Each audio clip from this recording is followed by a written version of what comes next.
السلام علیکم ورحمۃ اللہ وبرکاتہ۔ الحمد للہ نحمده ونستعینه ونستغفره ونعوذ باللہ من شرور انفسنا ومن سیئات اعمالنا من يهده الله فلا مضل له ومن يضلل فلا هادي له أشهد أن لا إله إلا الله وحده لا شريك له وأشهد أن محمدا عبده ورسوله اللهم صل على محمد وعلى آل محمد كما صليت على إبراهيم وعلى آل إبراهيم إنك حميد مجيد اللهم بارك على محمد وعلى آل محمد كما باركت على إبراهيم وعلى آل إبراهيم إنك حميد مجيد أما بعد فإن أحسن الحديث كتاب الله وخير الهدي هدي محمد صلى الله عليه وسلم وشر الأمور محدثاتها وكل محدثة بدعة وكل بدعة ضلالة وكل ضلالة في النار قال الله تبارك وتعالى في القرآن المجيد والفرقان الحميد أعوذ بالله من الشيطان الرجيم يا أيها الذين آمنوا اتقوا الله حق تقاته ولا تموتن إلا وأنتم مسلمون يا أيها الناس اتقوا ربكم الذي خلقكم من نفس واحدة وخلق منها زوجها وبث منهما رجالا كثيرا ونساء واتقوا الله الذي تساءلون به والأرحام إن الله كان عليكم رقيبا يا أيها الذين آمنوا اتقوا الله وقولوا قولا سديدا يصلح لكم أعمالكم ويغفر لكم ذنوبكم ومن يطع الله ورسوله فقد فاز فوزا عظيما قال الله تبارك وتعالى في مقام آخر وأنفقوا في سبيل الله ولا تلقوا بأيديكم إلى التهلكة وأحسنوا إن الله يحب المحسنين۔ تمام قسم کی تعریفات اللہ جل شانہ کے لیے خاص ہیں۔ اللہ تبارک و تعالیٰ کی پاکیزہ و برکت حمد و ثنا کے بعد آنگین تعداد درود و سلام نبی رحمت جناب محمد رسول اللہ صلی اللہ علیہ وسلم کی ذات اقدس پر۔ برادران اسلام، اللہ تبارک و تعالیٰ نے قرآن مجید میں اہل ایمان کو مخاطب کر کے ارشاد فرمایا یا ایھا الذین آمنوا ادخلوا فی السلم کافۃ، اے ایمان والو اسلام میں پورے کے پورے داخل ہو جاؤ۔ اسلام ہمیں دو چیزوں کے دو طرح کے کام کرنے کا حکم دیتا ہے۔ ایک عام حکم ہوتا ہے اور ایک پھر اس عام حکم سے اللہ تبارک و تعالیٰ خاص حکم ہمیں کرنے کا حکم دیتے ہیں۔ عام حکم کے اندر اگر تھوڑی سی کمی اور کوتاہی رہ جائے تو اللہ اس پہ بندے کی گرفت نہیں فرماتے، لیکن جب وہ خاص حکم کے اندر کمی کرتا ہے یا سستی کا مظاہرہ کرتا ہے تو اس پر اللہ تبارک و تعالیٰ بندے کی گرفت کرتے ہیں اور اس سستی کی اسے سزا بھی دی جاتی ہے۔ وہ دنیا میں بھی مل سکتی ہے، آخرت میں بھی مل سکتی ہے۔ عام اور خاص حکم کیسے ہیں؟ مثال کے طور پر بات کو سمجھنے کے لیے اللہ تبارک و تعالیٰ ہمیں قرآن مجید میں حکم دیتا ہے وَاذْكُرُوا اللَّهَ كَثِيرًا لَعَلَّكُمْ تُفْلِحُونَ۔ اگر کامیاب ہونا چاہتے ہو تو پھر اللہ تبارک و تعالیٰ کو کثرت سے یاد کرو۔ يَا أَيُّهَا الَّذِينَ آمَنُوا اذْكُرُوا اللَّهَ ذِكْرًا كَثِيرًا وَسَبِّحُوهُ بُكْرَةً وَأَصِيلًا۔ اے ایمان والو،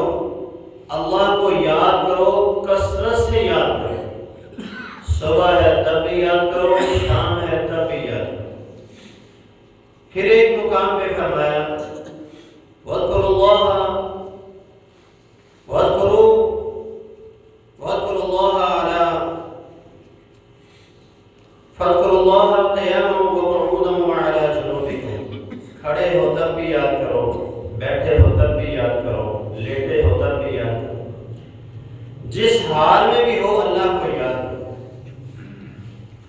اگر انسان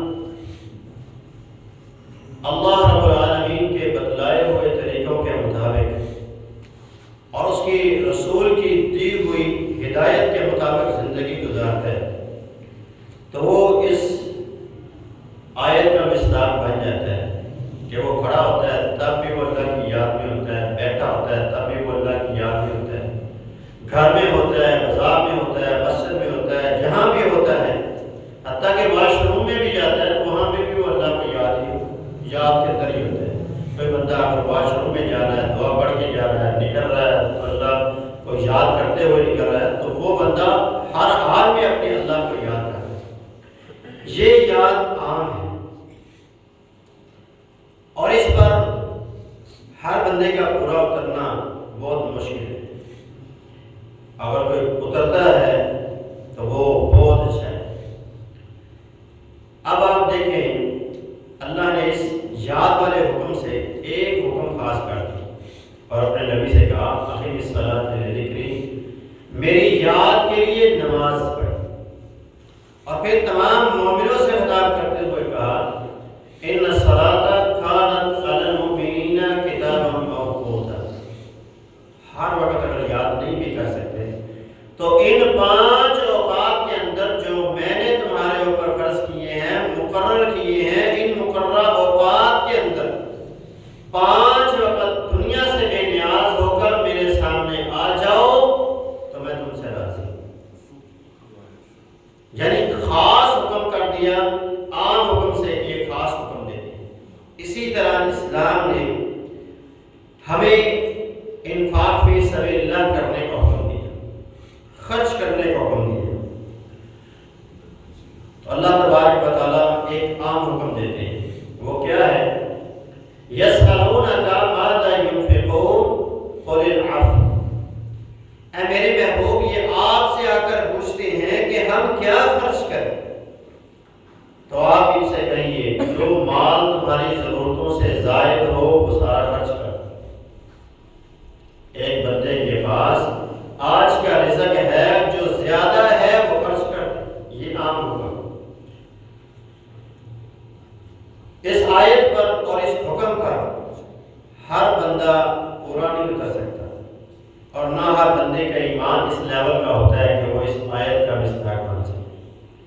صحابہ کرام میں ایسی مثالیں ہمیں ملتی ہیں کہ سیدنا ابوبکر صدیق جب نبی اسلام نے غزوہ تبوک کے موقع پر تبوک کے لیے اپیل کی تو وہ اپنے گھر کی دیواروں پر بھی ہاتھ مار رہے ہیں کہ میں نے یہاں ایک سوئی رکھی تھی، وہ مجھے مل جائے، وہ بھی کسی مجاہد کے کام آئے۔ یعنی اپنی ضرورت سے جو زائد مال تھا سارے کا سارا انہوں نے اللہ کے راستے میں خرچ کیا۔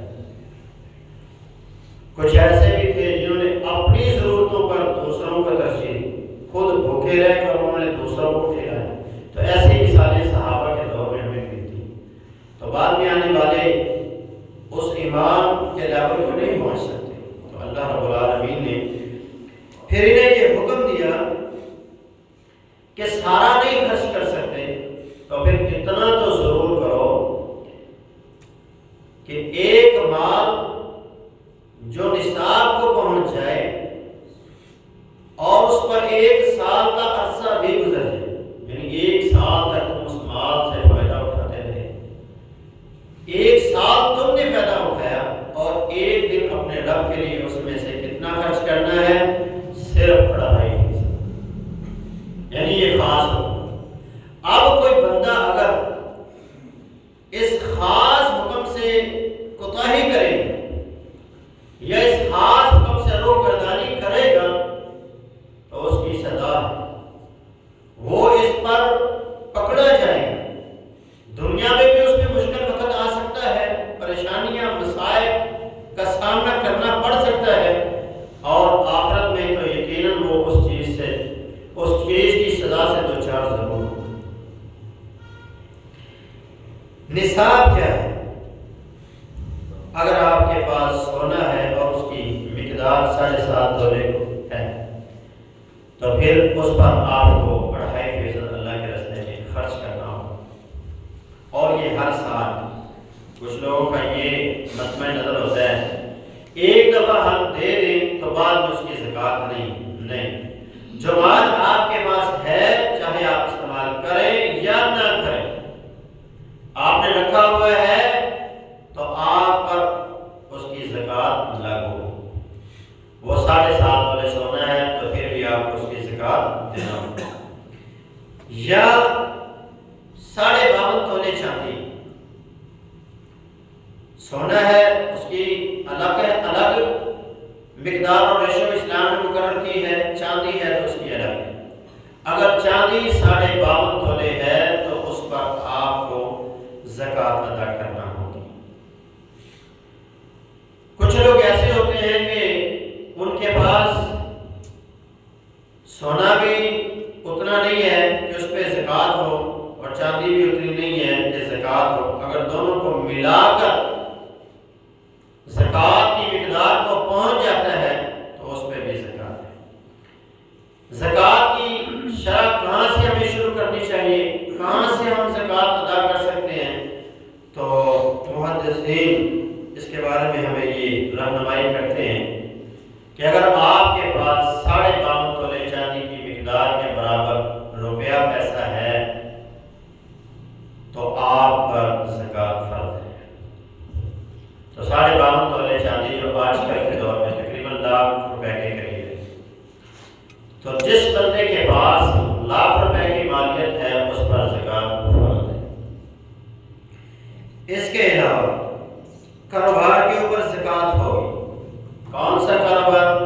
آپ کی دکان ہے، فیکٹری ہے، آپ مال بیچ رہی ہیں، خرید رہے ہیں، آپ کے مال جو آپ کا مال ہے اس کے اوپر زکوٰۃ ہے۔ آپ کی جو فیکٹری ہے اس پہ زکوٰۃ نہیں ہوگی، دفتر پہ زکوٰۃ نہیں ہوگی، گھر کے اوپر زکوٰۃ نہیں ہوگی، آپ کی استعمال کی جو گاڑیاں ہیں ان کے اوپر زکوٰۃ نہیں ہوگی، آپ کے دفتر کا فرنیچر جو ہے اس کے اوپر زکوٰۃ نہیں ہوگی، آپ کی جو مشینری ہے فیکٹری کے اندر اس کے اوپر زکوٰۃ نہیں ہوگی، آپ کے گھر کے اندر جتنا فرنیچر ہے اس کے اوپر برتن ہے اس کے اوپر جو جو استعمال کی چیزیں ہیں ان کے اوپر زکوٰۃ نہیں ہوگی، باقی تمام چیزوں کی زکوٰۃ ہوگی۔ جن چیزوں کو آپ خرید و فروخت کے لیے استعمال کرتے ہیں یعنی بیچ رہے ہیں، خرید رہے ہیں، ان چیزوں کے اوپر آپ کو زکوٰۃ ادا کرنی پڑے گی۔ ایک بندے کی مشینری کی دکان ہے کہ وہ مشینری خرید و فروخت کرتا ہے تو اس کو مشینری کے اوپر زکوٰۃ دینی ہوگی۔ جو مال آپ نے بیچا ہوا ہے، آپ کے پیسے مارکیٹ میں ہیں، جو مال آپ کے پاس ہے دونوں پر آپ کو زکوٰۃ دینا ہوگی۔ جو پیسے آپ نے لینے ہیں وہ آپ ایڈ کر لیں، جو آپ نے دینے ہیں وہ آپ نکال دیں، جو مالیت باقی بچے گی اس کے اوپر آپ کو زکوٰۃ دینا ہوگا۔ اسی طرح وہ پلاٹ جو آپ نے لے کر رکھ چھوڑے ہیں گھر کے علاوہ ان کے اوپر آپ کو زکوٰۃ دینی ہوگی۔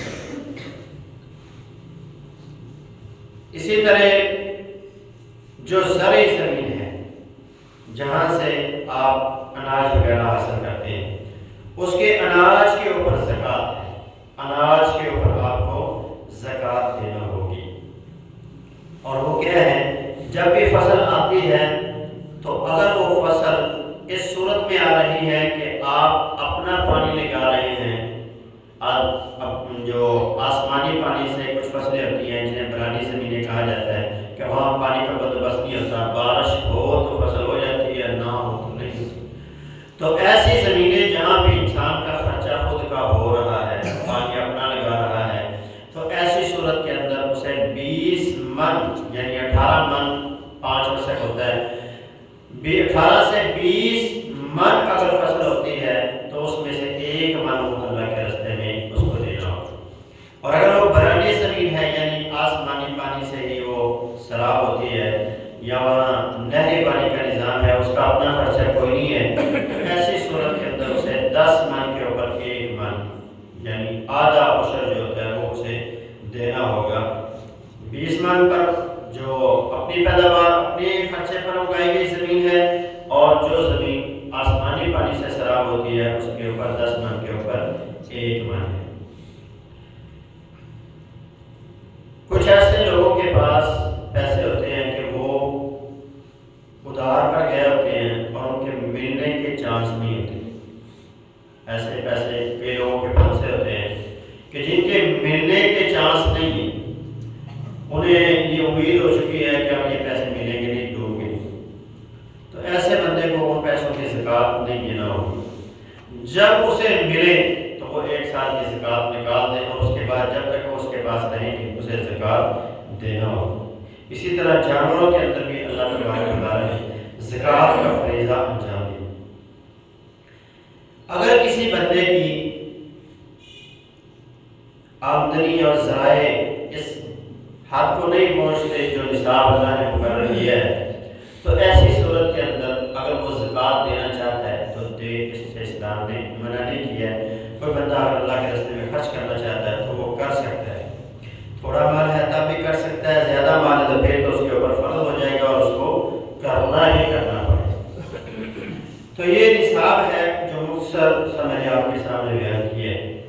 دین اسلام کی یہ بھی خاصیت ہے کہ جب وہ اپنے ماننے والوں کو کسی کام کے کرنے کا حکم دیتا ہے تو اس کے فوائد سے بھی آگاہ کرتا ہے، اور جب وہ کسی کام کے کرنے کا حکم دیتا ہے یا کسی کام سے منع کرتا ہے تو اس کام کے منع کے پیچھے جو وجوہات ہیں، جو اس کے نقصانات ہیں، اس سے بھی انسان کو آگاہی دیتا ہے.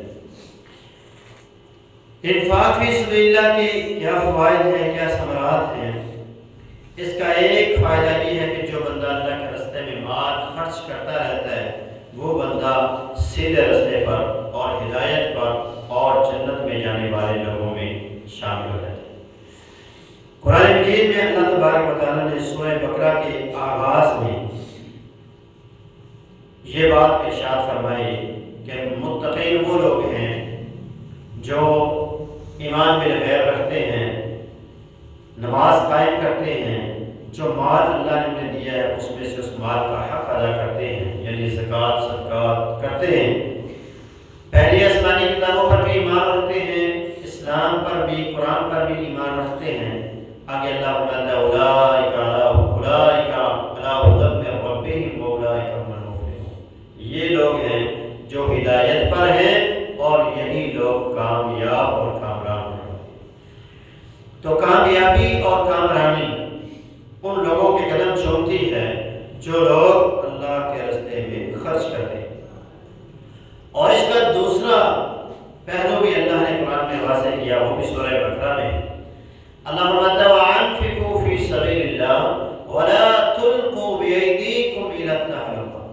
اللہ کے راستے میں خرچ کرو اور اپنے ہاتھوں کو ہلاکت کی طرف مت لے کے. کیا مطلب ہے کہ جو بندے اللہ کے راستے میں خرچ کرنے والے ہوتے ہیں وہ اپنے آپ کو ہلاکت سے، تباہی سے، بربادی سے دنیا میں بھی بچا لیتے ہیں اور آخرت میں بھی بچائیں گے انشاءاللہ. اور جو لوگ کنجوسی اور بخیلی کا مظاہرہ کرتے ہیں، اللہ کا دیا ہوا مال اس کے راستے میں خرچ نہیں کرتے، ایسے لوگ تباہی اور بربادی ان لوگوں کا مقدر بن جاتی ہے اور وہ دنیا اور آخرت میں ذلیل و رسوا ہوتے ہیں. سوال یہ بھی اٹھتا ہے کہ جب انسان کو پتہ ہے کہ مال خرچ کرنے سے مجھے فائدہ ہوگا، نہ کرنے سے نقصان ہوگا، تو اس کے باوجود انسان کیوں نہیں اللہ کے راستے میں خرچ کرتا؟ تو یاد رکھیے ایسا بندہ حقیقی معنوں میں عباد الرحمن سے نکل کر عباد الشیطان، اخوان الشیطان میں داخل ہو جاتا ہے. اس پر شیطان اپنی پوری گرفت کر لیتا ہے. قرآن مجید میں اللہ تبارک و تعالیٰ ارشاد فرماتے ہیں وَمَنْ أَعْرَضَ عَنْ ذِكْرِي نُقَيِّضْ لَهُ شَيْطَانًا فَهُوَ لَهُ قَرِينٌ. کہ جب بندہ ہمارے قرآن سے، ہماری شریعت سے، ہمارے احکامات سے منہ موڑ لیتا ہے تو پھر کیا ہوتا ہے؟ ہم اس پر ایک شیطان کو مسلط کر دیتے ہیں جو اس کا دوست بن جاتا ہے، اور پھر وہ اسے سیدھے راستے کی طرف آنے نہیں دیتا، اسے سیدھے راستے سے بھٹکاتا رہتا ہے. الشیطان یعدکم الفقر. شیطان تمہیں فقیری اور محتاجی کا احساس دلاتا ہے. یہ شیطان کا وعدہ ہے. شیطان ہمارے دلوں میں یہ خیالات ڈالتا ہے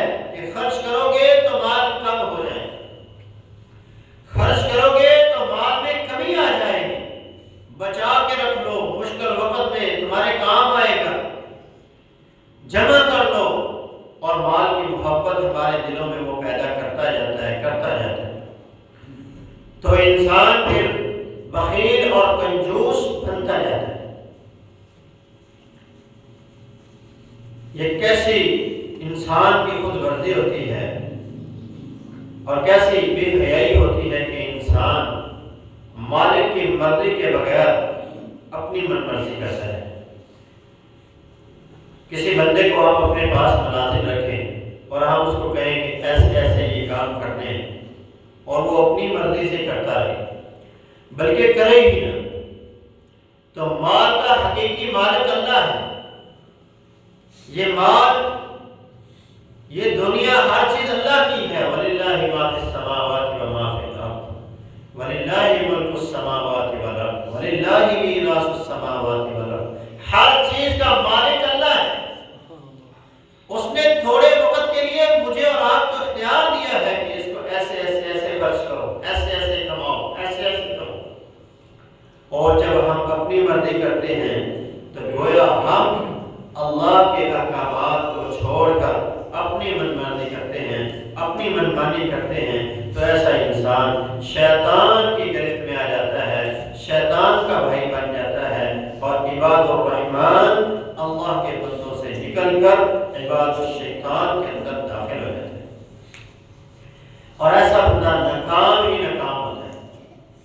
وَمَن يُوقَ شُحَّ نَفْسِهِ فَأُولَٰئِكَ هُمُ الْمُفْلِحُونَ۔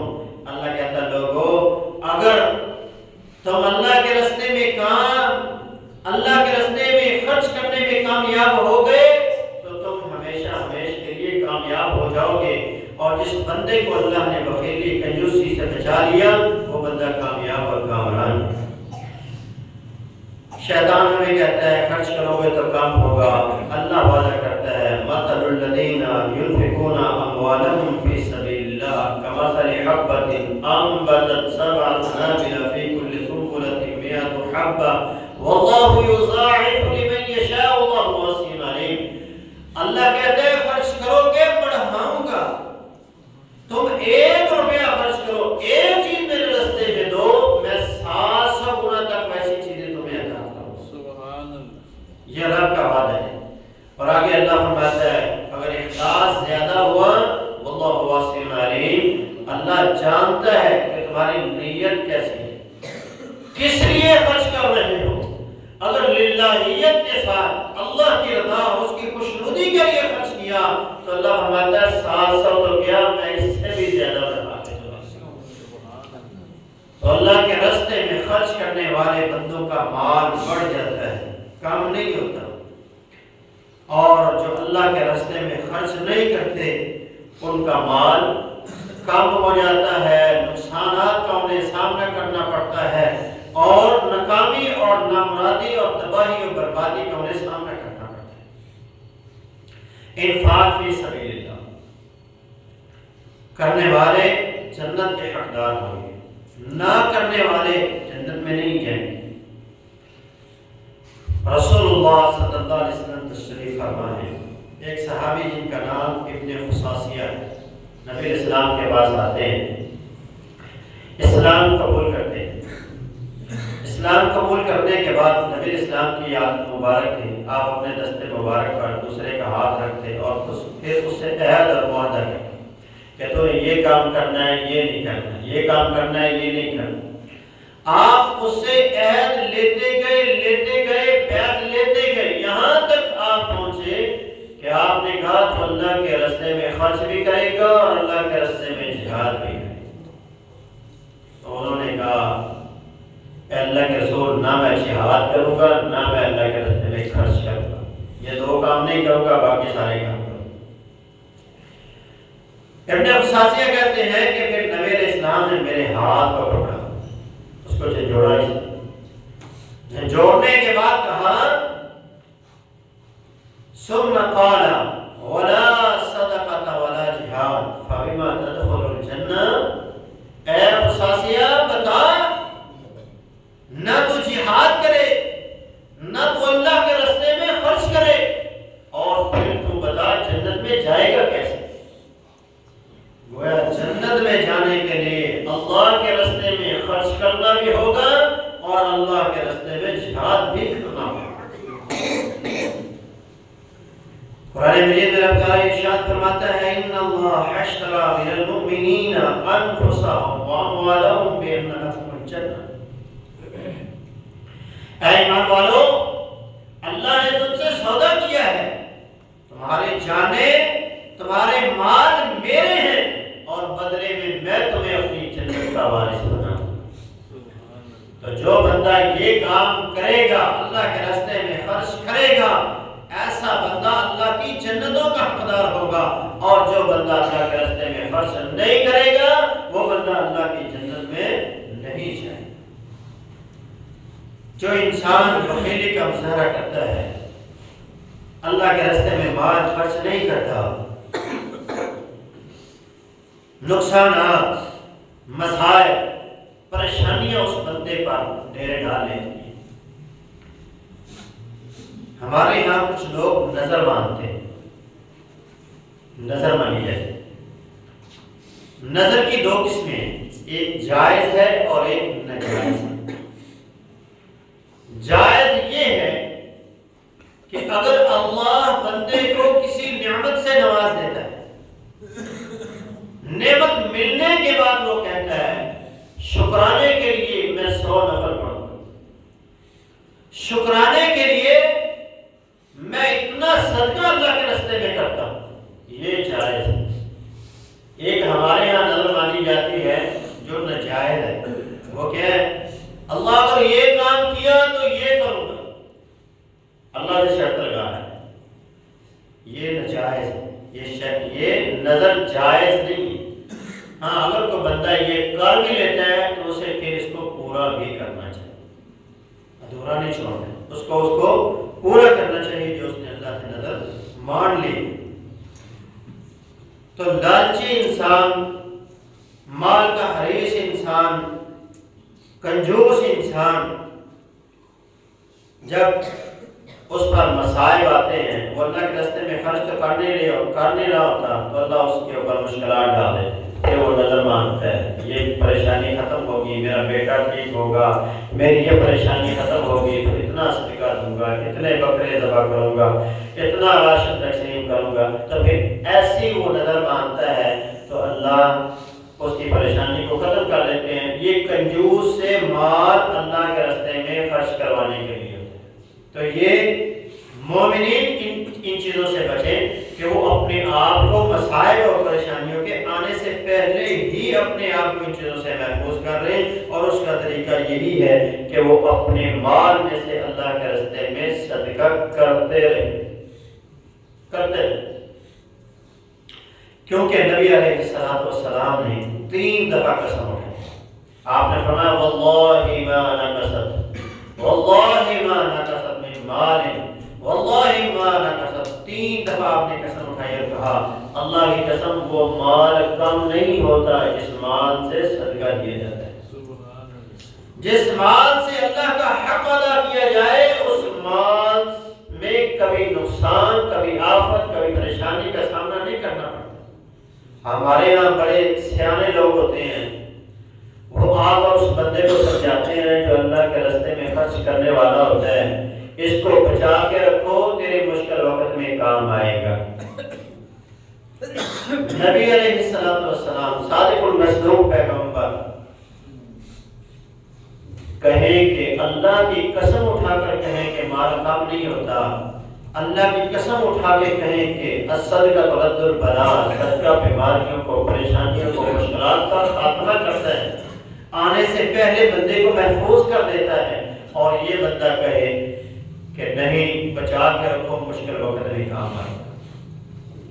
حدیث سنیے، حدیث قدسی ہے، رب تعالیٰ ارشاد فرماتے ہیں انا عند ظن عبدی بھی، میرا بندہ میرے بارے میں جیسا گمان کرتا ہے میں اس کو ویسا ہی دیتا ہوں۔ آپ مال جمع کریں اس نیت کے اوپر کہ مشکل وقت میں کام آئے گا، تو آپ یہ کبھی بھی نہ سوچیں کہ آپ کو مشکل نہیں آئے گی، مشکل ضرور ہے، آپ ضرور مشکل میں پھنسیں گے، یہ پکی بات ہے۔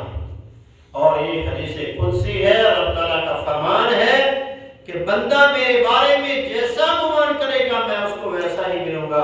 اگر آپ آپ کا گمان یہ ہے کہ مشکل وقت آئے گا اور یہ مال میرے کام آئے گا تو پھر کبھی کینسر حملہ کرے گا، کبھی فالج ہوگا، کبھی نقصانات ہوں گے، کبھی مشکلات کا سامنا ہوگا، کبھی فیکٹری جل جائے گی، کبھی دکان جل جائے گی، اور پھر وہ پیسہ جو جمع کیا ہوتا ہے وہ اس پہ لگ جاتا ہے اور بندہ خالیات ہو جاتا ہے۔ آپ کبھی بھی ایسا نہ سوچیں کہ مشکل وقت آئے گا۔ آپ اللہ سے ہمیشہ اچھی امید رکھیں، نا امیدی کفر ہے۔ اللہ سے اچھی امید رکھیں کہ میرا رب میری ماں سے زیادہ مجھ سے محبت کرنے والا ہے۔ میری ماں کبھی ایسا نہیں سوچتی کہ میرا نقصان ہو، میرا رب کیسا میرا نقصان کر سکتا ہے۔ کبھی بھی نہیں ہوگا کہ آپ کا نقصان ہو جب آپ اللہ جل شانہ کے راستے میں خرچ کرنے والے بنے۔ اور جب ایسی نیت ہو جائے، ایسی سوچ بن جائے گی، پھر نہ خرچ کرنا تو دور کی بات ہے، اتنا سوچنے پر کہ میں غربا مساکین کو نہیں دوں گا، تو پھر بھی سمجھے تباہی شروع ہوگی، تباہی شروع ہوگی۔ سورہ قلم میں اللہ تبارک و تعالیٰ نے ایک واقعہ بیان کیا ہے، باغ والوں کا واقعہ۔ باغ تھا، بڑا نیک تھا، وہ جب باغ کا پھل آتا اس کو پھل کے 3 حصے کرتا، اس کو ایک حصہ باغ کے لیے رکھتا، بیچ دیتا، پھر باغ کی نئی فصل کے لیے، باغ کے لیے وہ مختص کر دیتا کہ اس باغ پہ لگے گا تاکہ آنے والی فصل اس سے بھی اچھی ہو۔ ایک حصہ اپنے گھر میں لے جاتا جس سے وہ اپنے گھر کے اخراجات چلاتا، ایک حصہ وہ غربا مساکین میں تقسیم کرتا۔ جب اولاد بڑی ہو گئی، باپ فوت ہو گیا، تو بچوں نے کہا ہمارا باپ تو بیوقوف تھا، سارا مال غریبوں میں لوٹاتا، ہم بڑے سمجھدار ہیں، ہم رات کو جائیں گے اور سارا باغ کا جو پھل ہے وہ کاٹ کے گھر لے آئیں گے، مسکین آئیں گے تو کہیں گے کہ مال تو ہے ہی نہیں، تقسیم ہو گئے۔ ہمارے یہاں بھی ایسا ہوتا ہے نا، جب کوئی راشن تقسیم کا ہوتا ہے، لوگ آ رہے ہوتے ہیں، وہ کہتا ہے ابھی تقسیم نہیں ہوا، تھوڑی دیر کے بعد، وہ تھوڑی دیر کے بعد کہتا ہے تقسیم ہو گیا، آپ لے لو گے۔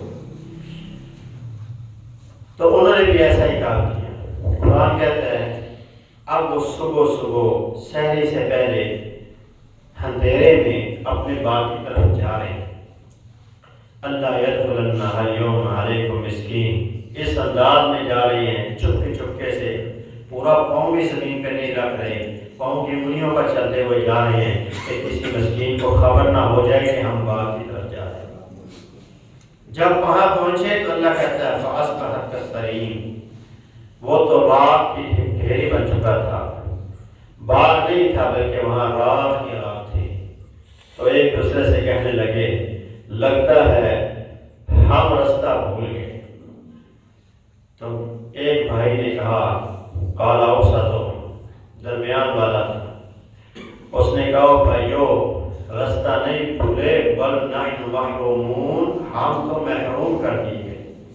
صرف یہ سوچ بنائی ہے، اور یہ جو سوچ لے کر جاتے ہیں دوسروں کو یہ مشورہ دیتے ہیں کہ جوڑ کے رکھو، بچا کے رکھو مشکل وقت کے لیے۔ ان لوگوں کو سوچ لینا چاہیے کہ جو لوگوں کو نیکی کے کام کرنے سے روکتے ہیں ان کا انجام کیا ہے۔ قرآن میں اللہ نے کہا جب جنتی جنت میں چلے جائیں گے، جہنمی جہنم میں چلے جائیں گے، تو جنتی جنت میں بیٹھے ہوئے جہنمیوں سے ہم کلام ہوں گے، تمام پردے ہٹا دیے جائیں گے، اور وہاں سے وہ پوچھیں گے ما سلککم فی سقر، بتاؤ تمہیں جہنم کی اس وادی کے اندر کون سی چیز لے کر گئی؟ تو وہ کہیں گے لم نکو من المصلین، ہم نماز نہیں پڑھتے تھے، ولم نکو نطعم المسکین، ہم مسکینوں کو کھانا بھی نہیں کھلاتے، ہم مسکینوں کو کھانا نہیں کھلاتے تھے، اس لیے جہنم کی اس وادی میں۔ ایسا بندہ دین اسلام کا منکر ہو جاتا ہے۔ وَمَن أَرَأَيْتَ الَّذِي يُكَذِّبُ بِالدِّينِ فَذَلِكَ الَّذِي يَدْعُو الْيَتِيمَ وَلَا يَحُضُّ عَلَىٰ طَعَامِ الْمِسْكِينِ، کہ وہ مسکینوں کو کھانا نہیں کھلاتا تھا، وہ مسکینوں کو کھانا کھلانے کی رغبت بھی نہیں دیتا تھا۔ تو جو بندہ کھانا کھلانے کی رغبت بھی نہیں دیتا، نہ خود کھلاتا ہے نہ کسی کھلانے والے کو کہتا ہے، اس کا انجام یہ ہے کہ وہ منکر دین ہے، منکر آخرت ہے، اور جو بندہ جا کے روکتا ہے نہ خرچ کر، کیا وہ مومن مسلمان ہے؟ ایسا بندہ بھی دین اسلام سے اس کا کوئی تعلق نہیں رہتا۔ تو اس چیز سے اپنے آپ کو بچائیں، بلکہ لوگوں کو رغبت دیا کریں، اور بھائی اللہ نے تجھے دیا ہے، میرے پاس نہیں ہے، تیرے پاس ہے تو اللہ کے راستے میں خرچ کر، اس کو دے، اس کو دے، اس کو جانتا ہوں، اس کو جانتا ہوں، جس کو نہیں بھی جانتے اس کو بھی دو، جو اللہ کے لیے مانگتا ہے اس کو بھی دو۔ رسوائی ہی رسوائی ہے اس بندے کی جو بندہ اللہ کے راستے میں مال خرچ نہیں کرتا۔ عبداللہ ابن عباس رضی اللہ تعالیٰ ایک دفعہ درس حدیث دے رہے تھے، سمجھاتے سمجھاتے کہنے لگے موت کے وقت وہ بندہ خواہش کرے گا کہ مجھے تھوڑا سا وقت مل جائے، جس کو اللہ نے مال دیا تھا اور اس نے اس مال کو خرچ نہیں کیا۔ ایک آدمی نے کہا جو شہرت کا، کہا استاد محترم کیا بات کر رہے ہیں، یہ آرزو تو کافر کرے گی، مومن کیسے کرے؟ کہا کیا تم نے سورہ جمعہ، سورہ منافقون نہیں پڑھی؟ اس کے آخر میں اللہ نے کیا فرمایا؟ وَأَنفِقُوا فِي سَبِيلِ اللَّهِ، اللہ کے راستے میں خرچ کر لو، من قبل ان يأتي احدكم الموت فيقول رب لولا اخرتني الى اجل قريب فاصدق واكن من الصالحين، کہ اس وقت تم خواہش کرو گے جب موت کا فرشتہ سامنے ہوگا اور تم کہو کہ کاش تھوڑا سا وقت مل جائے میں صدقہ کر لوں، نیک لوگوں میں سے ہو جائے۔ تو اس وقت کے آنے سے پہلے پہلے اللہ کے راستے میں خرچ کر لیجئے، موت کے وقت آسانیوں کا سامنا ہوگا، اور اگر ایسا نہ ہوا تو سوائے ندامت پریشانیوں کے اور کچھ نہیں ہوگا۔ پھر قبر میں پہنچیں گے، اگر اللہ کے راستے میں خرچ کیا ہوگا تو بائیں سائڈ پہ صدقہ ڈھال بن جائے گا اور آپ کی بائیں سائڈ سے آنے والے عذاب سے آپ کو محفوظ کر دے گا۔ اس لیے دنیا میں جب زندگی ہے، مال آپ کے پاس ہے تو اللہ کے راستے میں صدقہ کرتے ہیں۔ قبر سے جب اٹھیں گے اس وقت بھی انسان ذلت اور رسوائی کا سامنا کرے گا جو انسان اللہ کے راستے میں خرچ نہیں کرتا۔ اللہ فرماتا ہے وَلَا يَحْسَبَنَّ الَّذِينَ يَبْخَلُونَ بِمَا آتَاهُمُ اللَّهُ مِنْ فَضْلِهِ هُوَ خَيْرًا لَهُمْ، یہ لوگ گمان کرتے ہیں کہ جو مال ہم نے انہیں دیا ہے یہ اللہ کا فضل ہے، ان کے لیے بڑا بہترین ہے، اور یہ اس کے ساتھ بخیلی کا مظاہرہ کرتے ہیں، کنجوسی کا مظاہرہ کرتے ہیں۔ فرمایا بل هو شر لهم، یہ سب کے ان کے لیے بہتر ہے۔ اللہ کہتا ہے یہ بخیل لوگوں کے لیے بہتر نہیں، جو اللہ کے راستے میں خرچ کرتا ہے اس کے لیے بہتر نہیں ہے۔ سَيُطَوَّقُونَ مَا بَخِلُوا بِهِ يَوْمَ الْقِيَامَةِ، انہیں قیامت کے دن اس مال کا توق بنا کے پہنا دیا جائے گا، توق بنا کے پہنا، اور توق کیسا ہوگا اس کے بارے میں بھی رسول اللہ صلی اللہ علیہ وسلم کی حدیث سنی، آپ نے فرمایا ما من رجل له مال لا يؤدي حق ماله، کہ وہ بندہ جس کو اللہ نے مال دیا ہے اور اس مال سے اللہ کا حق ادا نہیں کرتا، جعل له طوقا في عنقه شجاعا آخر، قیامت کے دن اس مال کو توق بنا دیا جائے گا اس کے گلے کا، اور وہ توق ایک سانپ کی شکل میں ہوگا جو گنجا سانپ ہوگا۔ اللہ کے رسول دوسری حدیث میں فرماتے ہیں لہو زبیبتان فقال انا کنزک انا مالک، اور یہ سانپ اسے ڈسے گا بھی اور کہے گا میں تیرا کنز کیا ہوا مال ہوں، میں تیرا کنز کیا ہوا خزانہ ہوں۔ میدان معاشر میں یہ تو قبر سے اٹھتے ہوئے ان کی گردنوں میں توق بنا کے پہنا دیا جائے گا، اور اس کے بعد میدان معاشر میں جب یہ اکٹھے کیے جائیں گے وہاں کیا حالت ہوگی؟ فرمایا یوم یحمى علیہا فی نار جہنم فتقوی بہا جباہہم وجنوبہم وظہورہم ھذا ما کنزتم لانفسکم فذوقوا ما کنتم تکنزون۔ اس دن جہنم کی آگ پر ان کے مال کو تپایا جائے گا۔ عبداللہ ابن مسعود اس آیت کی تفسیر کرتے ہوئے فرماتے ہیں کہ ایک پلیٹ کے اندر اس کے پورے مال کو رکھ دیا جائے گا، آج سمجھ لیں 2.5 کے اندر رکھ دیا جائے گا، اور ایک سکہ دوسرے سکے کے اوپر نہیں ہوگا، ساتھ ساتھ ہوگی، اتنا بڑا وہ تخت وہ پلیٹ ہوگی، اور اس کے اوپر اس مال کو تپایا جائے گا اور پھر اس کی پیشانی کو داغا جائے گا، اس کے پہلو کو داغا جائے گا، اس کی پشت کو داغا جائے گا۔ شاگرد پوچھتے ہیں پہلو، پیشانی اور پشت کو اللہ نے یہاں خاص طور پر ذکر کیا ہے، اس کی کیا وجہ؟ تو فرماتے ہیں جب سائل آ رہا ہوتا تھا تو اس کے ماتھے پر بال پڑنا شروع ہو جاتے، اس لیے پیشانی ڈالی ہے۔ جب وہ قریب اس کے پہنچتا تو یہ پہلو پھیر لیتا کہ اس کو پتہ نہ چلے کہ میں یہاں ہوں، اور جب وہ اس سے بات کرنے لگتا تو یہ اس سے پیٹھ پھیر لیتا، اس لیے اس کی پشت کو بھی داغا جائے۔ یہاں مالدار لوگوں کے لیے، ہر بندے کے لیے جس سے کوئی مانگنے کے لیے آتا ہے، اس کے لیے یہ اشارہ ہے کہ نہ تو کبھی اپنے ماتھے پر بال دیں، نہ اس سے کبھی منہ موڑیں۔ آپ اس سے اچھی بات کہیں، دے سکتے ہیں تو دیں، نہیں دے سکتے تو اس سے اچھی بات کہیں۔ اچھی بات کیا ہے بھائی؟ اللہ کے لیے، اللہ آپ کے لیے آسانیاں پیدا کرے، اللہ آپ کے لیے مشکلات کو آپ کی جو ہے ختم فرمائے۔ آپ کسی اور سے مانگ لیں، میرے پاس نہیں، آپ اتنی بات اچھی سے کہہ دیں اسے اچھے طریقے سے، آگے سے اسے برا بھلا کہنا، اس طرح کے کلمات اپنی زبان پہ نہ لائیں۔ مال آج ہے کل نہیں ہے، آج اس پہ مشکل وقت ہے تو کل آپ پہ بھی آ سکتا ہے، تو ہمیشہ اچھی بات کہیں۔ قرآن کہتا ہے دینا ہے دے، نہیں دینا قول معروف، اچھی بات کہہ کر اسے رخصت کر۔ ایسے بندے جہنم میں سب سے پہلے ڈالے جائیں گے۔ مال کا حق ادا کرنا کیا ہے؟ قرآن مجید نے 8 مسائل بیان کیے ہیں، ان 8 لوگوں پہ آپ اپنا فرضی مال خرچ کریں، اور یہ 8 کے 8 جو ہیں مسلمان ہونے چاہیے۔ پہلا بندہ کون ہے؟ فقراء، کہ جس کی آمدن ذرائع آمدن ہے لیکن کم ہے، اسے نہیں، فقراء جس کے پاس کچھ بھی نہیں ہے، تنگ دست ہے، کنگال ہے، بہت زیادہ محتاج ہے، اسے فقیر کہا ہے۔ مساکین اسے کہا جاتا ہے کہ جس بندے کے پاس ذرائع آمدن تو ہے لیکن کم ہے، کہ اس کے خرچے اخراجات زیادہ ہیں اور اس کی تنخواہ کم ہے، تو وہ بندہ مسکین ہے، اس کو بھی آپ دے سکتے ہیں۔